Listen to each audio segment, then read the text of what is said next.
Nós vamos continuar estudando o livro de Êxodo. Desde já, eu peço que você já abra a sua Bíblia lá em Êxodo capítulo 3. E nós vamos andar um pouquinho hoje, mas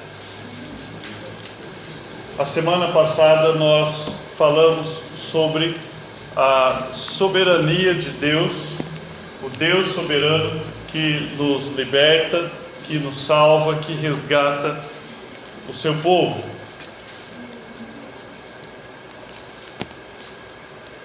Êxodo 3, do 7 ao 9, eu quero iniciar essa noite, essa nova etapa de Êxodo.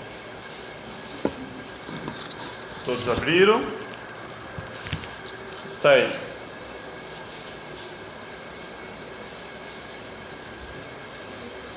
Amém. Disse ainda o Senhor: certamente vi a aflição do meu povo, que está no Egito, e ouvi o seu clamor por causa dos seus exatores. Conheço-lhe o sofrimento.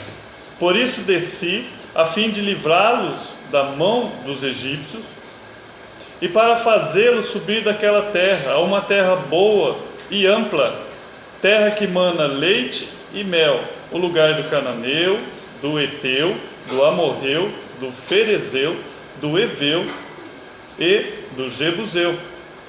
O verso 9: pois o clamor dos filhos de Israel chegou até a mim, e também vejo a opressão com que os egípcios estão oprimidos. Vamos orar pedindo para Deus nos ajudar. Pai bendito, nós já entoamos louvores ao seu santo nome. Pai, obrigado. Obrigado por mais este domingo. Se estamos aqui essa noite, é por um ato da sua graça. Ó Deus, é o Senhor retendo aquilo que nós merecíamos, é o Senhor dando aquilo que nós não merecíamos. Misericórdia e graça nós encontramos diante de Ti. Pai, obrigado por cada vida que está aqui essa noite. Longe de nós toda falsa religiosidade, tudo aquilo que é mecânico, e que verdadeiramente essa noite esteja diante de Ti, povo seu, remido, lavado e comprado com o sangue do Cordeiro. Pai, nós carecemos da Sua palavra. É ela quem nos direciona, é ela quem nos liberta, é ela quem vivifica, é ela, Pai, quem glorifica Seu santo nome. Por isso, Pai, por graça, que o Seu Santo Espírito, o mesmo que inspirou aqueles que escreveram o que nós temos hoje, possa dar luz para que nós possamos compreender e cada dia mais glorificar Seu santo nome com a Sua revelação. Nós Te louvamos e Te bendizemos, em nome do Seu Filho Jesus. Amém e amém. Uma pergunta simples a se fazer para alguém seria: quem é Deus para você? Quem é Deus para você? E num tempo confuso em que nós vivemos, para cada 3 pessoas, você acharia 4 respostas. E na maioria das respostas, a formulação de quem é esse Deus seria algo que você concebeu voltado na sua cosmovisão, ou a sua forma de enxergar o mundo, e daquilo que os seus olhos viram, daquilo que o seu ouvido ouviu, você faz um milkshake de tudo isso, você bate no seu liquidificador lá, e daquilo ali você traz um Deus. Ou você simplifica. A maioria das pessoas para um pouquinho e fala: Deus é tudo. Só que nesse tudo ele pode ser algumas coisas que ele não é. Ele é tudo menos isso que você pensa que ele é. Mas como fazer então para que eu possa conhecer a esse Deus? Base ou primícia, o que vem em primeiro lugar: Deus se revela a nós. É Ele quem se revela a nós. E de que forma? Nenhum de nós encontrou com um anjo, eu espero que não, e esse anjo revelou a você a Deus. Deus se revela através da sua palavra, não tem atalhos, não tem atalhos. E nós vemos isso em Gênesis, Êxodo, e de Gênesis a Apocalipse, a revelação de quem Deus é e de quem o homem é. O Deus a qual nós servimos é um Deus transcendente. O que é uma transcendência? Transcende a nossa imaginação, não tem como você palpar. Eu posso dizer o Deus a qual diante dele estou, mas eu não estou vendo, e nem você está vendo. Isso é no âmbito da fé. Nós vivemos pela fé, nós não vivemos por vista. Tem uma historieta que circula na internet de um professor que ele solta o giz. O menino é cristão, crê em Deus, é crente, e o professor fala: você crê em Deus? Eu vou soltar esse giz no chão. Se ele não quebrar, seu Deus existe. Você faz sua oração aí. Se o giz não quebrar, seu Deus existe. Se quebrar, ele não serve. E solta o giz. Mas quando ele solta o giz cai na manga da camisa, vai rolando pela camisa e sai rolando no pé lá, né? E o final moral do e-mail: Deus existe. Nada a ver, esquece. Se alguém fizer isso com você, você pode dizer com autoridade: solte o giz, que ele vai quebrar ou não, e isso não muda o fato de que Deus existe. E Deus não vai descer do céu para fazer capricho de ateu nenhum, de incrédulo nenhum, porque Ele se revela, aprova quem Ele quer, e Ele se revela no âmbito da fé, e não da vista. Se fosse na vista, Ele desceria para provar que você existe. Nós vimos isso na ressurreição de Jesus Cristo. Jesus Cristo, quando ressurgiu, Ele não foi em Pôncio Pilatos, Ele não foi em Herodes, Ele não foi em nenhum outro que assolou Ele, mas Ele foi aos seus e se apresentou aos seus discípulos. Ele não foi lá falar: olha as marcas aqui, Pilatos.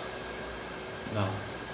Então Deus, Ele é transcendente, é muito além do que nós podemos imaginar, mas há um perigo nisso.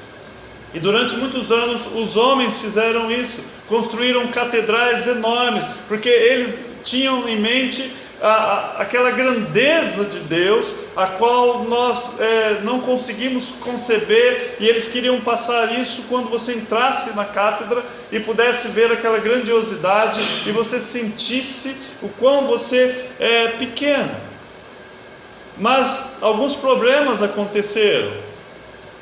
A tradição, a cultura, e muito mais que isso, essa forma de liturgia acabou fazendo um Deus distante.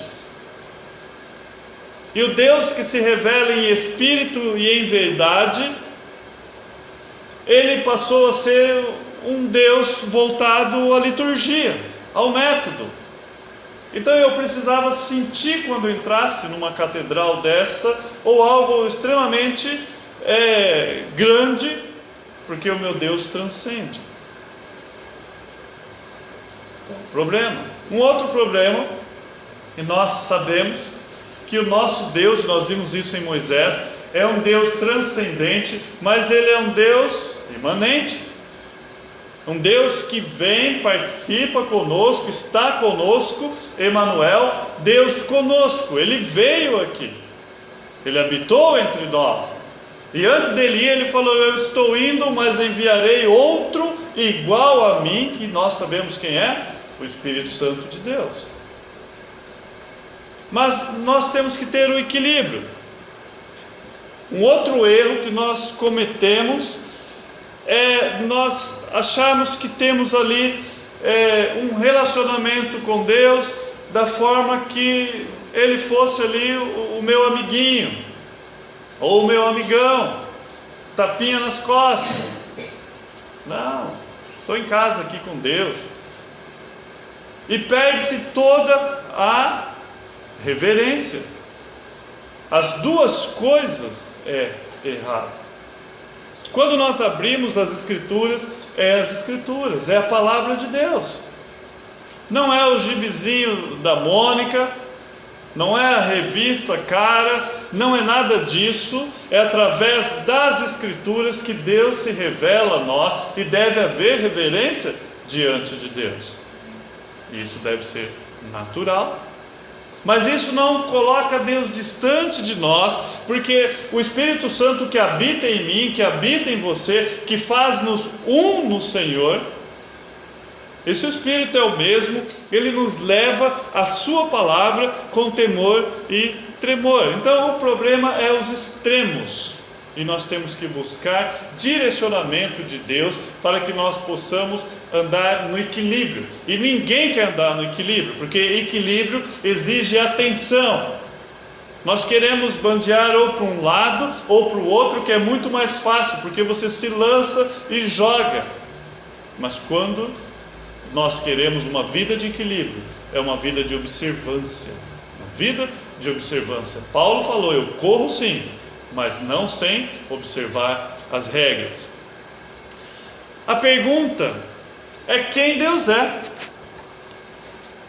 E uma visão deturpada de quem Deus é leva-nos a uma adoração deturpada, porque nós queremos adorar ao nosso Deus. Então, a forma que você concebe o seu Deus faz toda a diferença em tudo.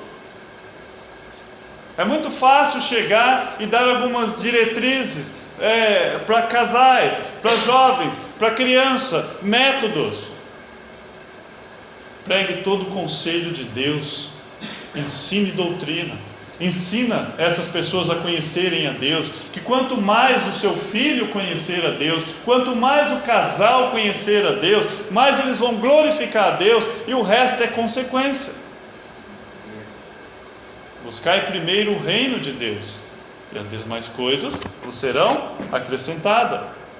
Então a pergunta é: quem é Deus? E uma visão deturpada disso pode fazer diferença em todas as áreas. Na adoração, o quem determina o como, ou seja, quem vai ser adorado é quem diz como deve ser adorado. E onde você encontra isso? Nas Escrituras.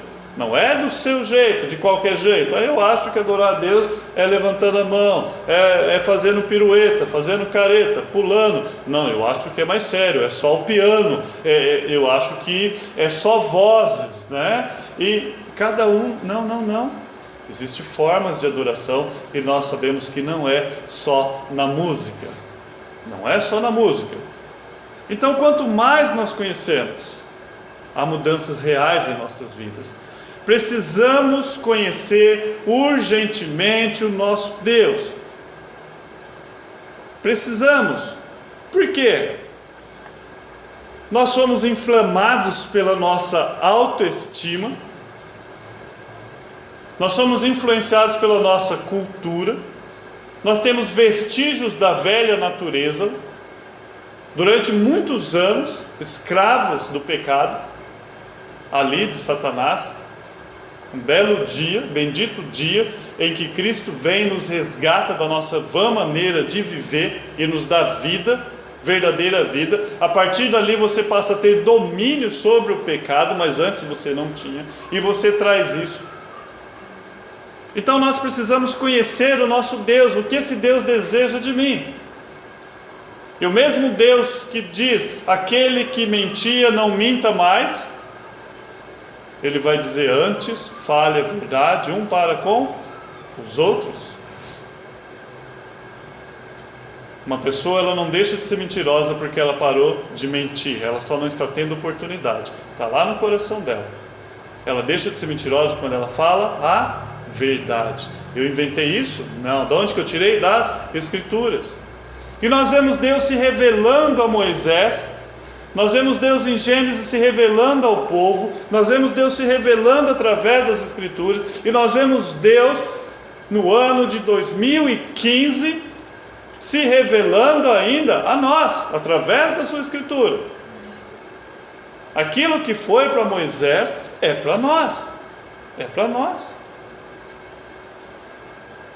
É Deus. A revelação de Deus nas Escrituras ajuda-nos a entender quem Deus é, quem nós somos e o principal, como acontece esse relacionamento homem-Deus. E ficar em casa assistindo Faustão, assistindo televisão, vendo o jogo, não vai mudar em nada. Não tem peso nenhum na balança celestial. Alimentar a carne não contribui em nada.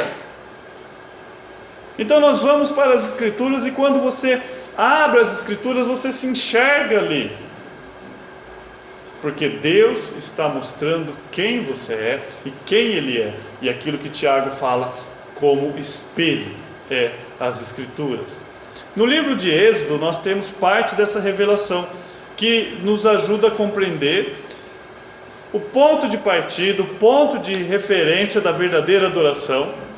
E nós vamos entender que uma vida de verdadeira adoração começa em Deus e não em nós. O Evangelho começa em Deus, não começa em nós. O centro do Evangelho é Deus, não é nós. O centro do Evangelho é Deus. Do outro lado você tem homem. E entre Deus e o homem nós temos um problema. Todos que nasceram após Adão vieram com esse problema que a Bíblia chama de pecado. Pecado adâmico, aquele pecado que nos separa de Deus. E se não fizer nada, você está caminhando para o inferno. Mas antes do inferno existe um Deus. Ele é dono do inferno também. Quando você fala Deus onipotente, Ele pode todas as coisas. Não há nada que Ele não possa, a não ser algo que vá contra a natureza dele. Deus a qual não pode mentir. Deus a qual não há sombra de variação. E isso não o faz menor, mas isso mostra a sua essência. É como alguém querer beijar a testa. Você não consegue, porque a sua natureza não permite. Deus não pode mentir. E nós vamos conhecendo a esse Deus. E quando nós falamos que Deus ele é onipresente, nós dizemos que Ele está em todos os lugares. A presença dEle está em todos os lugares, inclusive no inferno. Você mandou Deus para o inferno, Ele está presente lá, não como aquele que é consumido. Mas não existe lugar nenhum no universo que Deus não tenha controle. Quando nós falamos onipresença, os olhos dele estão sobre todas as coisas. E isso entra quando nós falamos transcendência, daquilo que nós não concebemos aos nossos olhos naturais. Então esse é o nosso Deus, e você vai conhecendo Ele, Ele vai se revelando como soberano, transcendente, imanente, que é próximo a nós. E que paradoxo, que confusão muitas vezes, como conceber isso? Somente pelos olhos da fé nós descansamos. Uma coisa é certa: quanto mais você conhece a Deus, mais seguro você se sente. Quanto mais você aproxima de uma montanha, maior ela se torna, e menor você fica. Menor você fica. Romanos 15:4, vocês não precisam ir lá, que a gente vai andar em Êxodo. A palavra de Deus diz assim: porque tudo que dantes foi escrito, para o nosso ensino foi escrito. Paulo está falando aos romanos: olha, tudo que foi escrito nas Escrituras foi para o nosso ensino, para que pela paciência e consolação das Escrituras tenhamos esperança. Então você é uma pessoa que não tem esperança? Amados, eu sei de onde eu vim, eu sei onde eu estava, eu sei aonde eu estou, e eu sei para onde eu vou. Nem sempre foi assim. E tem pessoas exatamente essa noite que se encontram nessa situação, não sabe de onde veio, de onde está e nem para onde vai. A vida é por vultos, a vida é cinza, não é colorida. A vida se resume em trabalhar e adquirir coisas. Para onde você está indo? Não sei. Por que você faz isso? Não sei. Todo mundo faz. Eu preciso comprar um carro, comprar uma casa, e assim vai. E nós vamos aprender um pouquinho aqui e como que reflete nós, como que a Bíblia mostra nós. Então em Êxodo nós temos a primeira aparição de quem Deus é para o povo. Até então Deus tinha aparecido apenas para indivíduos, para a família, e não para o povo. O Deus de Abraão, o Deus de Isaac, o Deus de Jacó, e logo ali José indo para o Egito. Mas Deus se revelando a indivíduos e a família. Mas agora é a primeira vez que nós vemos Deus se revelando ao povo. A primeira vez que nós vemos isso. Gênesis termina com 70 pessoas no Egito, e no início de Êxodo, relatando o final de Gênesis, nós vemos milhões de pessoas clamando, que foi o que nós iniciamos essa noite. E essas pessoas, elas não clamavam para estar com Deus. É interessante como que Deus, Ele se revela a nós. Antes de nós conhecermos a Deus, e a sua infinita misericórdia mostra isso aqui, aquelas pessoas, elas estavam clamando para que Deus os livrasse daquela situação. Não é que elas amavam a Deus, não é que elas queriam Deus. O que elas queriam, na verdade, era ser livradas do problema que elas tinham. Era isso que elas queriam. E agora Deus, ele começa a se revelar ao povo. Êxodo 5:2, se você quiser ir lá. Agora Deus, ele começa a se revelar ao povo. E Deus começa respondendo justamente a pergunta de Faraó. Êxodo 5:2 diz assim: mas Faraó disse, né? Quem é o Senhor? Então pergunta dessa noite para você: quem é o Senhor? A pergunta de Faraó é a pergunta de muita gente: quem é Deus? Quem é o Senhor para que eu possa servi-lo? Quem é? E Faraó pergunta: quem é o Senhor cuja voz eu ouvirei para deixar Israel? E ele mesmo fala: não conheço o Senhor. Não conheço o Senhor. E nem tampouco deixarei Israel ir. Deus agora, ele iria se apresentar: tudo bem, Faraó, você não me conhece, mas eu te conheço, e deixa-me apresentar a você. Deixa-me apresentar, mas eu vou me apresentar com 10 pragas. Eu vou lançar juízo sobre o Egito, e você vai saber quem sou eu. Eu vou me apresentar a você. Eu vou libertar o meu povo. Esse povo tem dono e é meu. Sou eu sou o dono. Isso soa ruim para quem está do lado errado da coisa. Lado errado da coisa. Faraó não conhecia o Senhor, mas Deus iria se apresentar em juízo para Faraó. Deus iria se apresentar em juízo. O Evangelho é exatamente isso. Começa com as más novas. Há juízo sobre você. A ira de Deus permanece sobre os filhos da iniquidade. Lembra que eu falava? Deus, homem, problema, juízo de Deus sobre o homem. Se resolve através de um ato de Deus, a qual nós ainda éramos pecadores, da nossa forma de ser. Deus envia o seu Filho para morrer por nós. Ou seja, Ele sofre aquilo que nós deveríamos sofrer. Então Deus, Ele vai ao encontro. Juízos para um, libertação para outro.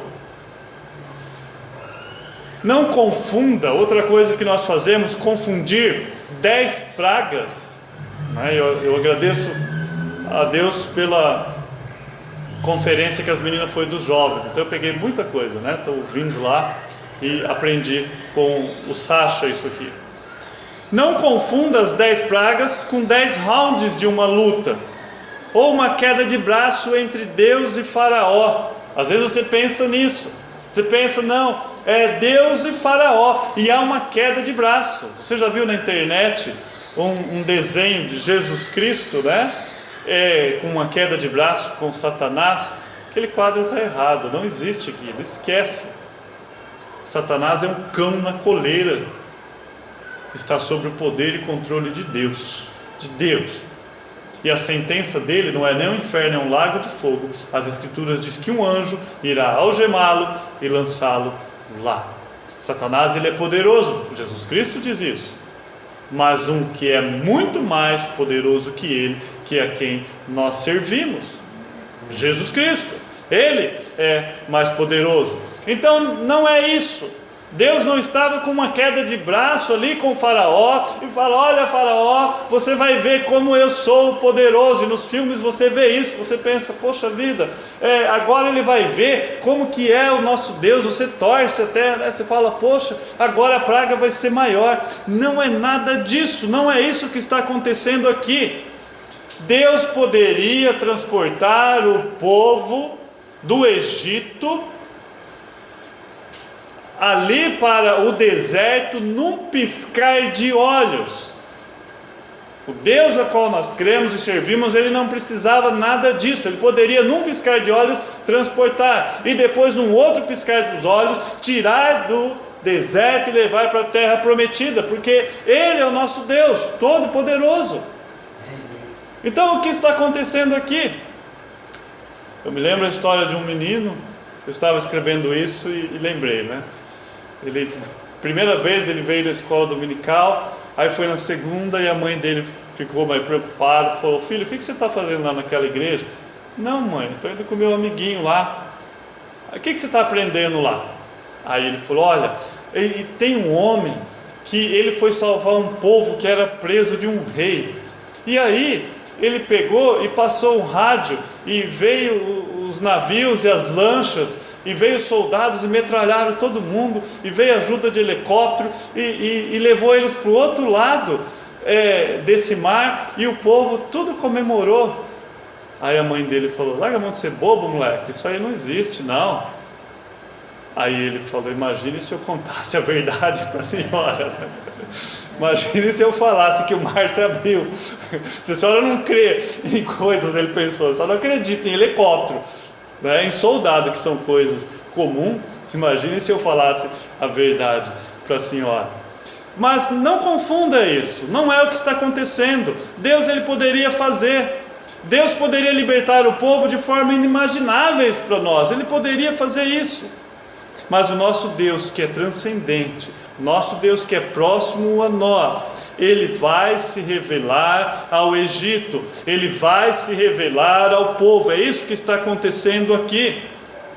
Israel precisa conhecer que Deus era o Senhor, e eles ainda não conheciam, e Deus simplesmente usa esse quadro na sua soberania para mostrar quem ele é e da forma que ele pensa. Quando você lê que Deus matou os primogênitos, você pensa, né, que coisa terrível. Amados, você vai morrer de qualquer jeito. Deus só antecipou. Todos nós. Eu fico imaginando alguns mosquitos, né, que duram algumas horas, e tem alguns que nascem no lago, né? Você vê, ele acabou de nascer, o peixe já come. Esse durou segundos, né? A sua diferença é que você pode durar 100 anos, vamos dizer hoje, no máximo, mas você vai morrer. Nós não somos eternos. E Deus, ele pode interagir com a vida e com a morte, porque ele é dono de todas as coisas. Ele pode fazer isso por direito que é dele. E ele usa esse quadro na sua infinita soberania para nos mostrar, para nos ensinar. Êxodo 6, capítulo 7, se você está aí, vai avançando as páginas que você vai me acompanhar. Ele vai falar assim: e eu vos tomarei por meu povo, e serei o vosso Deus. Olha que interessante, ele está se revelando ao povo de Deus. Olha a palavra que ele usa: e sabereis que eu sou o vosso Senhor, e vos tiro debaixo da carga dos egípcios. Olha o termo que Deus está usando aqui: povo, vocês vão saber, vocês vão saber. O 7:5, avança uma página aí.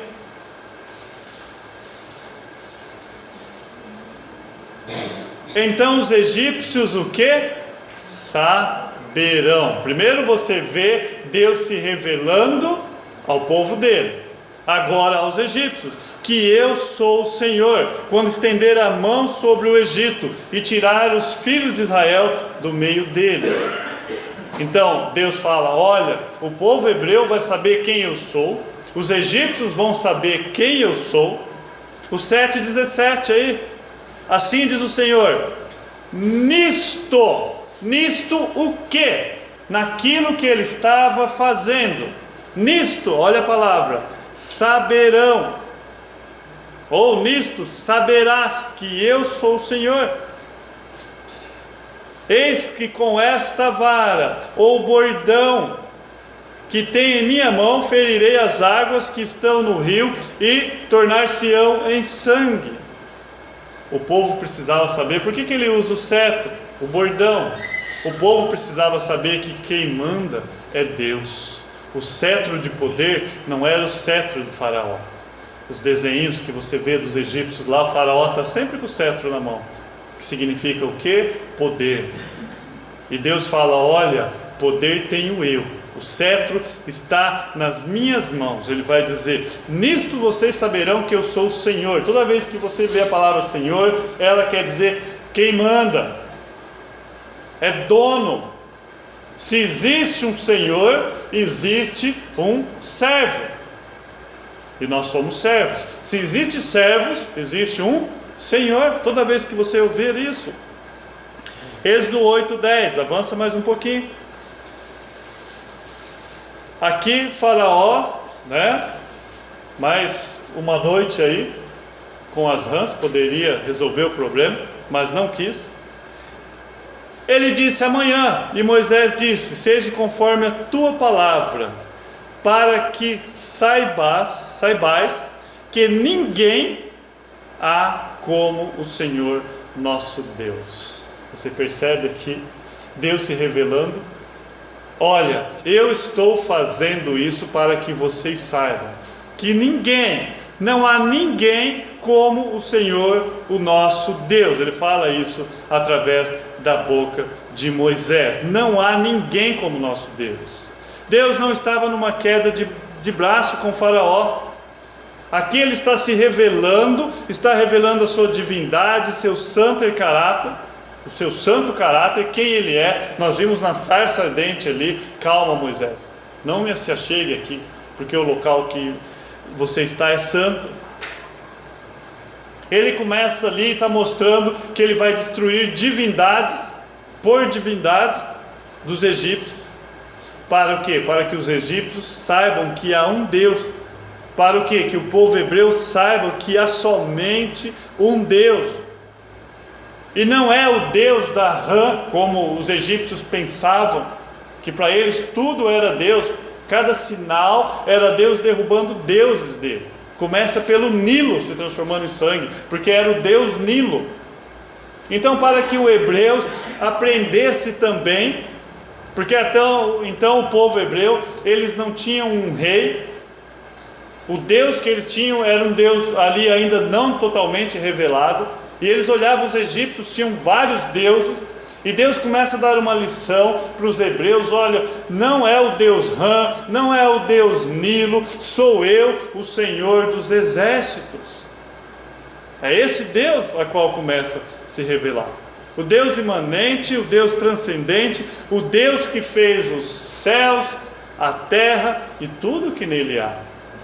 Você sabe disso hoje. Eles estavam aprendendo ainda. Eles estavam aprendendo. O 9:14: porque esta vez enviarei todas as minhas pragas sobre o teu coração. O verso 14 do capítulo 9: sobre os teus servos e sobre o teu povo. Olha novamente, olha Deus repetindo. Por que Deus fez isso? Por que Ele enviou todas as pragas sobre o teu coração, sobre o teu servo, sobre o teu povo? Para que saibais, ou para que saibas, que não há outro Deus como eu em toda a terra. Deus se revelando como Deus único. E talvez você ainda está aí com o coração dividido. Quando Deus fala do seu servo Jó, fala: veste lá meu servo Jó. Homem o quê? Íntegro e temente a Deus. Ele estava falando, olha, o coração de Jó não é dividido, não é meu, e aí ele prova isso, né? Agora, é Deus se mostrando. Ele fala, para que saiba que em toda a terra não há ninguém como eu, é o que ele está dizendo.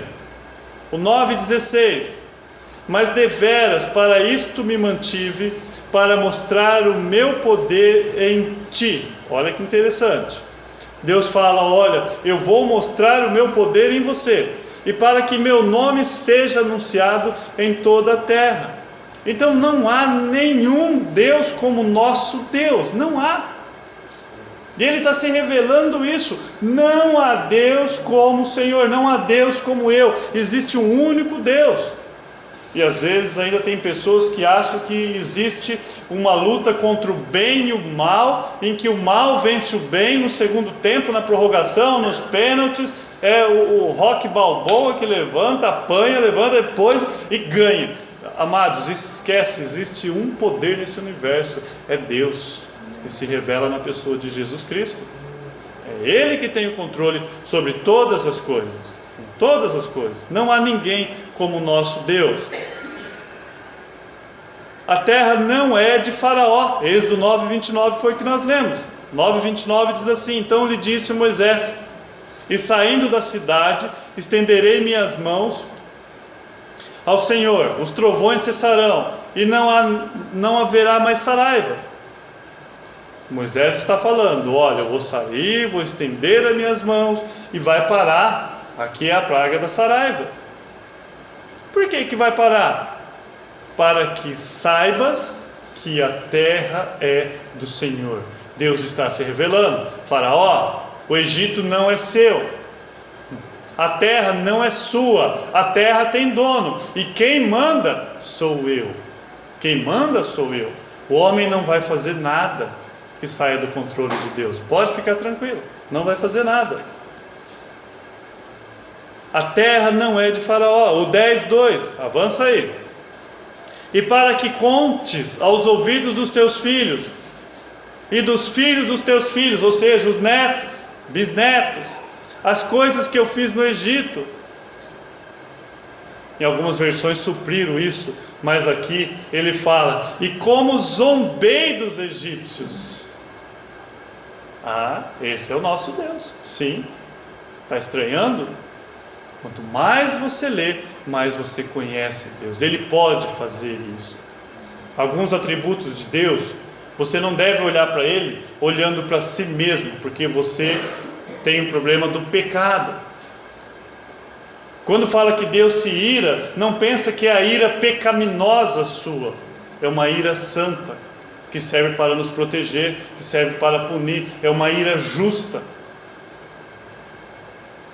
Quando nós lemos aqui que o Senhor zomba, não é essa zombaria que nós temos contaminado pelo pecado, mas a palavra de Deus diz que Ele faz isso. É Ele. E os meus sinais que tenho feito entre eles. Aí novamente, para que saibais que eu sou o Senhor. Deus repetindo, sou eu quem mando. Eu não tinha revelado a vocês como Senhor, agora eu estou me revelando como Senhor. É isso que Ele está falando. E ele fala, olha, essa revelação não é só a vocês, não é só ao povo hebreu. Ele fala para vocês passarem isso para os filhos dos teus filhos, e um dia, na Ebenezer, vai ter alguém ainda falando sobre isso. E o que você está aprendendo hoje é exatamente o que começou lá atrás, a revelação progressiva de Deus. Dizendo, eu tenho um povo, eu sou o Senhor desse povo, a terra é minha, eu quem mando. Como é fantástico a palavra de Deus, como é fantástico. Capítulo 12, verso 12. E eu passarei pela terra do Egito essa noite, ferirei todo o primogênito. Deus está falando que ferirá o primogênito, que feriu na terra do Egito, desde os homens até os animais, e em todos os deuses do Egito farei juízo. Por quê? Eu sou o Senhor. Deus falando o tempo todo, eu mando. Deus executa juízo sobre os egípcios e se revela como o único e suficiente Senhor, não precisa de outro, é Ele. O 14:4, avança mais um pouquinho aí. Eu endurecerei o coração de Faraó, 14:4, para que os persiga, serei glorificado em Faraó e em todo o seu exército. E novamente a palavrinha aí, e saberão os egípcios que eu sou o Senhor. E eles fizeram assim. Naquela época, a vontade de Faraó era tida como lei, era a divindade de Faraó, essa que era a verdade. Então, o povo olhava para ele como divindade. Mas aqui você lê que eu endurecerei o coração de Faraó e farei do meu jeito, Deus está dizendo. Ou seja, Faraó não tinha controle nem sobre ele mesmo, quem dirá sobre as pessoas. É o que Deus está dizendo aqui.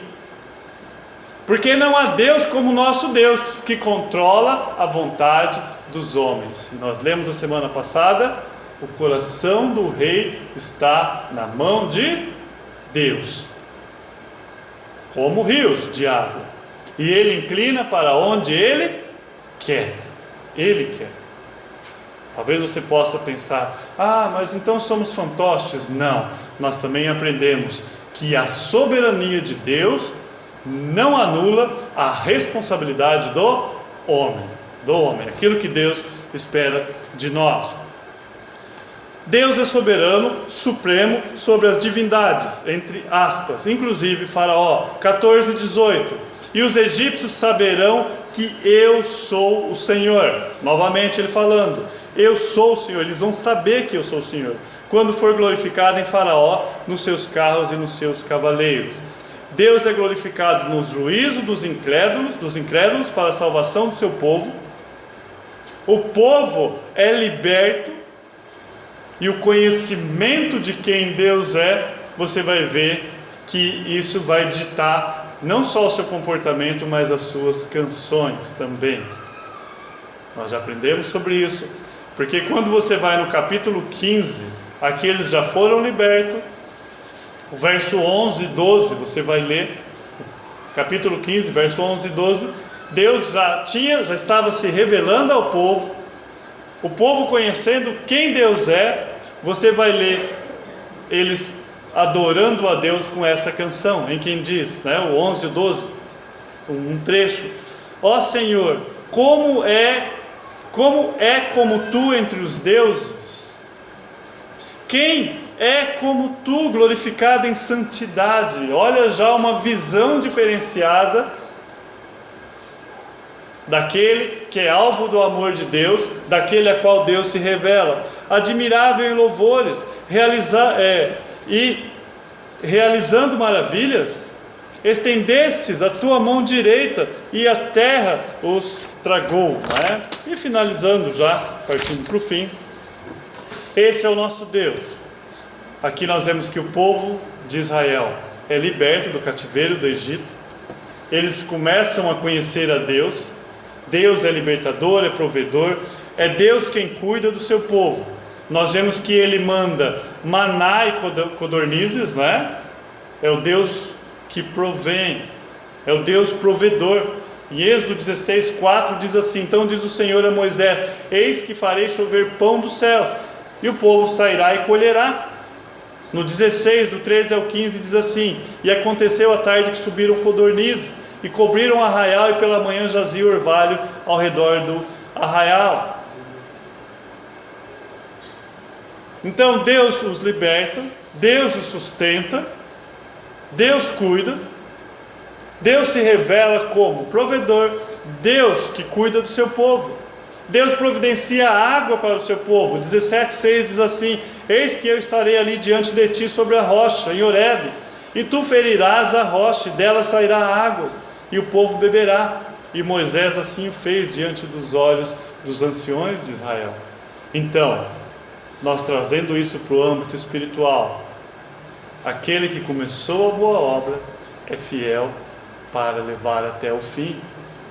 Deus não nos salva e nos abandona no deserto, amados. Esquece, não é assim. Ele está conosco, Ele anda conosco, e Ele se revela a nós, e Ele provém as nossas necessidades físicas, materiais, aquilo que nós precisamos. Jesus fala isso. Será que Deus que alimenta os pássaros, vocês não são mais do que pássaros? O que vocês estão preocupados? Mas também no âmbito espiritual, é Ele quem nos sustenta.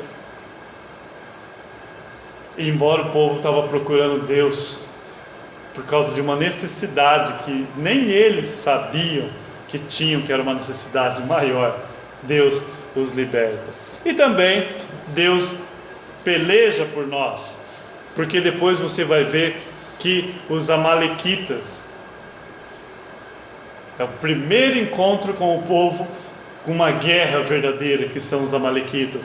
No 17, do 11 e 15, vai falar que Moisés, ele estava lutando, ou seja, o povo lutava, e quando Moisés levantava a mão, o Josué prevalecia. Quando ele baixava a mão, eles perdiam. É fantástico isso. E Arão, e começou a pesar a mão de Moisés. Arão e Ur foi lá e segurou a mão de Moisés, porque quando Moisés levantava a mão, eles ganhavam. Quando Moisés baixava, um quadro magnífico. Ao fim, Moisés, ele pega e edifica um altar e diz: o Senhor é a minha bandeira, Jeová Nissim.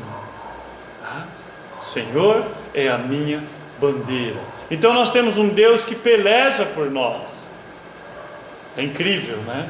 A bandeira, ela é um sinal de quem nós somos, de que exército nós pertencemos. Num exército, o camarada que cuida da bandeira, ele é totalmente protegido, porque se o inimigo roubar a bandeira, é um problema. Então, a nossa bandeira.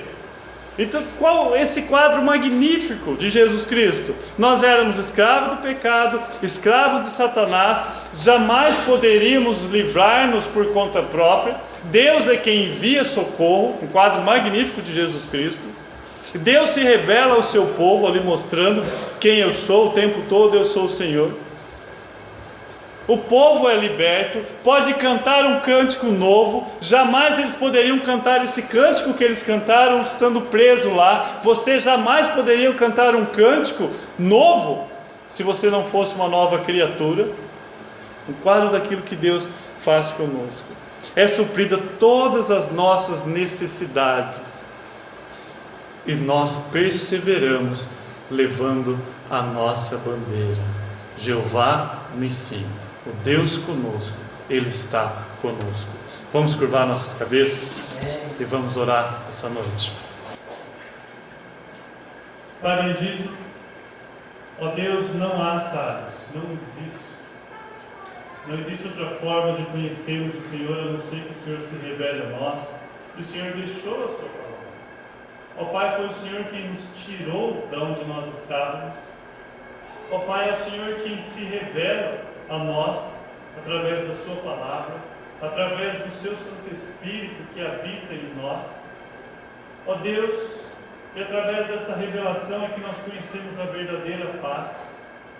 O conhecer do Senhor é quem nos dá segurança, nos dá paz, quem faz com que nós perseveramos.